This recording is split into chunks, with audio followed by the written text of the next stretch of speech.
what he wanted to pursue, which sounds really weird, but I guess if you're going to be a farmer, that's important, or work with farmers. If you really love plants or whatever, I guess. Sure. Yeah. You love growing plants. And I've known a few people that love growing plants as well. So. Yeah. Sidney looked into a transfer and decided the University of Wisconsin was the place to be. They had the top agricultural biology course in the country, I guess, at that time. I would believe it. Yeah. But he didn't have all the courses he needed to be accepted, so he went to Arkansas and attended the Arkansas Polytechnic College, which is now Arkansas Tech University, the home of the Wonder Boys and the Golden Suns. What did he major in there? He was just taking courses for agricultural so he could be able to get into Wisconsin. Once he finished the required courses, he went off to Wisconsin, and his mentor was a man named Ira Baldwin, who was the assistant dean of the College of Agriculture. After college, Sid worked at the Department of Agriculture. We're going to skip through some of the details first before we get into the meaty stuff. The juicy bits. Yeah. He worked at the Department of Agriculture and the FDA. He would be exposed to studies on hallucinogens and ergot fungi. Do you know what that is? Ergot, mushrooms. Pretty much, yes.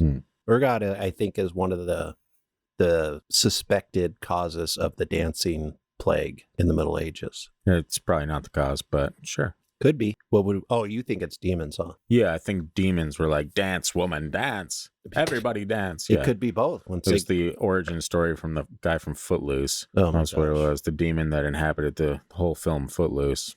Were you taught that was a demon? Yeah, Christian, I was. I'm just forwarding that information. Yeah. No, I never actually saw the film, but the premise alone seemed really dumb. I like the original one back when it came out, but I was young. About the town that doesn't allow dancing? Yeah, because they're afraid of demons.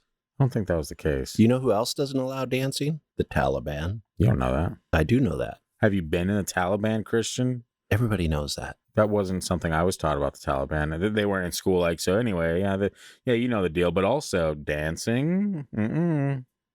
Anyway, we continue. Gottlieb's first day of work at the CIA was July 13th, 1951. Alan Dulles hired him on a recommendation from his former mentor, Ira Baldwin. We're going to talk really quickly about Ira Baldwin. He had been a founder and had run the biowarfare program at Fort Detrick. So he wasn't just an agricultural guy. He worked in biowarfare, which is, in a lot of cases, it's illegal not a now. Combination you want. No. Agriculture and biowarfare. Yeah. Combine those could be very deadly. Yeah, it's not a good sign. Alan Dulles, along with his brother John Foster Dulles, were two of the most powerful men in Washington, D.C. Their grandfather had campaigned for Abraham Lincoln and was part of the United States' first overthrow of a foreign government when he helped overthrow Hawaii. R.I.P. So you're already getting dark with the Dulles family. Yeah. Didn't take long. No. As the first civilian leader of the CIA, Alan Dulles oversaw the 1953 Iranian coup with consequences that still haunt the U.S. It's funny, off topic really quick, but when I'm reading this, in this style, I'm using hand gestures that I never use when we're podcasting before. You're trying to captivate your audience. Listen to me. It's really, I keep losing my spot because I do that. Yeah, getting wild and loose with the hand gestures over there. Yeah. Dulles was also involved with the 1954 Guatemalan coup, the Lockheed U-2 program that would be tested at Area 51. MKUltra and the Bay of Pigs invasion. The invasion caused JFK, the failure of the invasion caused JFK to fire Dulles. Soon after JFK was assassinated, Dulles would just a couple years later serve on the Warren Commission that looked into the JFK assassination.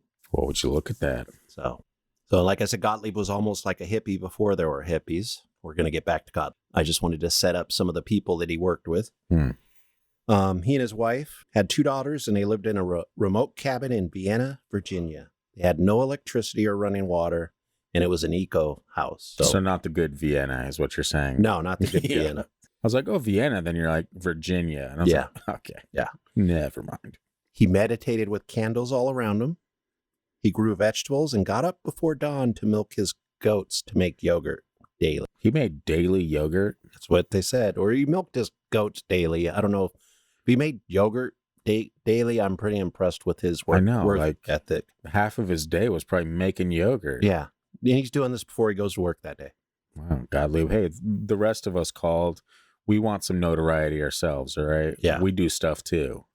But did you make yogurt, live in an eco-friendly house, meditate with candles?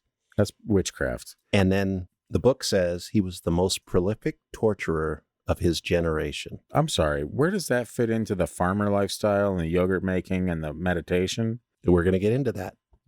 See, yeah, this is taking an interesting turn from like you picture some guy like, you know, a bird's tweeting and him just sitting there like, home. That's what makes this guy really fascinating, is just the opposite ways he lived his life. And we're going to go into the realm of something that we did the last couple episodes that you lectured me on.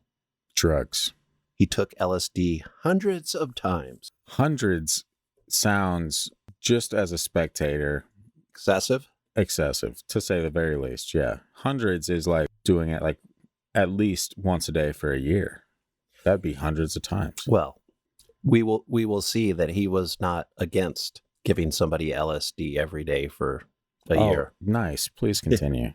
He was working at the CIA at the beginning of the Cold War, and the Korean War was raging. So the United States was terrified of what the Soviet Union and China were spreading out along, across the world with their communism. Yeah.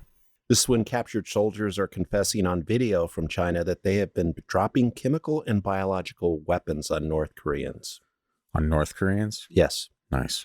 The U.S. government became convinced that the POWs had been brainwashed, as they denied letting the military use these type of weapons. What does Alan Dulles ask Sidney Gottlieb to do? I don't know. Find out how to create mind control. And then we have MKUltra, which anybody listening to our podcast generally has heard of it.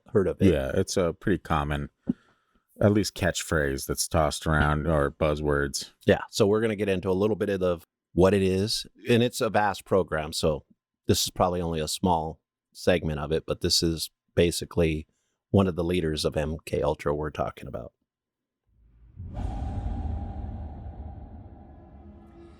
Gottlieb felt the first step in controlling the mind was to destroy the mind that was already there. And he would spend 10 years learning how to obliterate a person's mind. See, that's where we kind of fall into evil, man. Like, that's evil territory. Like, who's he doing this on? Like, prisoners and stuff? Or just normal, like, random folks? He's doing this to people that did not consent, basically, to doing this. And who would consent to something like that? That's the thing, like, some of these advances that we've come to in this type of, I guess, psychological warfare is done at the hands of very evil men. Right. So there's no way it could ever be used for good. And, you know what I mean? And not to stick up for the guy. But here you are going to stick up for the guy. No, I'm going to say this is America in the 50s. It was different. And a lot of people would do maybe heinous things to protect the USA from communism. And they did do them. That's what we're talking about. And from the 50s beyond, yes. But the 50s was a different time, because a lot of the things we talk about on this podcast, especially when it comes to government stuff, originated in this time period during the Cold War, the beginning especially.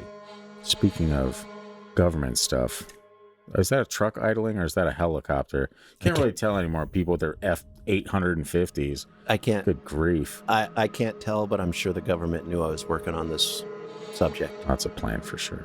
Unless it's an F-5,050,000. God, Ford, hey, we get it. Okay, we get it. How loud can you make these damn trucks, dude? Just 4 o'clock in the morning, one of our neighbors turns his car on. It's like, boom, boom, boom, boom. Isn't it amazing how loud the vehicles are here in this town? I'm like, hey, can you guys shut the fuck up for a few minutes? It's called compensating. It is. Yeah. And I'm sure that's 90% of our Alaskan listeners are driving around big trucks.